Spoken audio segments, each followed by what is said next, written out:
آج جمعہ شریف کا مبارک دن ہے اور میں جا رہا ہوں غسل کرنے کے لیے۔ جمعہ کے دن غسل کرنا، صفائی کرنا اور نئے یا صاف ستھرے کپڑے پہننا سنت نبوی ہے اور اس میں بڑی فضیلت بیان ہوئی ہے۔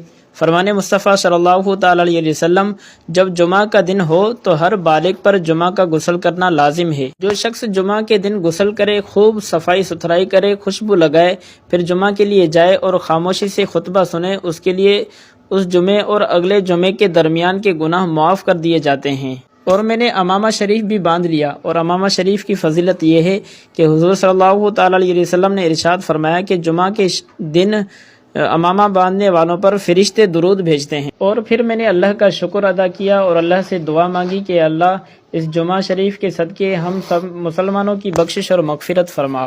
اور میں نے قرآن پاک کو اٹھایا اور اسے چوم لیا اور سورہ کہف کی تلاوت کی۔ حضور جان عالم صلی اللہ تعالی علیہ وسلم نے ارشاد فرمایا، جو شخص جمعہ کے دن سورہ کہف کی تلاوت کرے، اگلے جمعے تک اس کے لیے خاص نور کی تجلی رہے گی۔ اور جس نے سورہ کہف کی ابتدائی 10 آیات یاد کر لی تو وہ دجال کے فتنے بلکہ ہر فتنے سے محفوظ رہے گا۔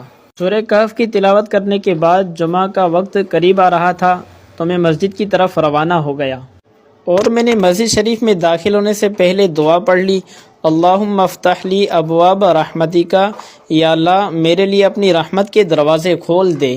ایک بات میں آپ کو بتاتا چلوں کہ اس مسجد میں بطور امام خادم ہوں اور جمعہ شریف بھی میں ہی پڑھاتا ہوں۔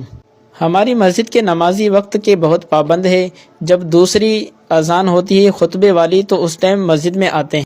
ابھی مسجد خالی ہے اور دوسری اذان کے بعد ہی نمازی آنا شروع ہو جائیں گے۔ حالانکہ ایسا کرنا درست نہیں، کیونکہ اللہ تعالیٰ نے قرآن پاک میں ارشاد فرمایا، اے ایمان والو، جب جمعہ کی اذان ہو جائے تو اللہ کے ذکر کی طرف دوڑو اور خرید و فروخت چھوڑ دو۔ چند نمازی آنے کے بعد میں نے اپنا بیان شروع کر دیا، اور میں نے جمعے کے بیان میں بتایا کہ حضور جان عالم صلی اللہ تعالی علیہ وسلم نے ارشاد فرمایا کہ جمعہ کے دن میں ایک گھڑی ایسی ہوتی ہے جب بندہ اس گھڑی